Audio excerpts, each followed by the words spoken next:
بس يا منحلة.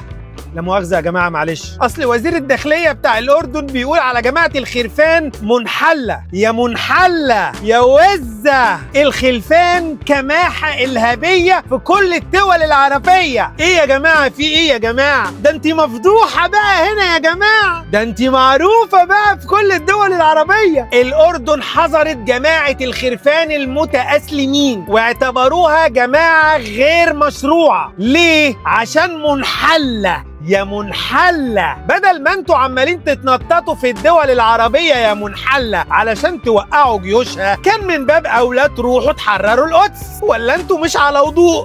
صحيح، نسيت انكم جماعة منحلة. يا منحلة، انا بقول بقى تلموا بعضكم بقى من كل الدول العربية وتروحوا تقعدوا عند إسراء هناك وتورونا بقى الجهاد اللي على أصله. ولا انتوا إخوان إسراء مش إخوان مسلمين؟ يا منحلة، شيروها له.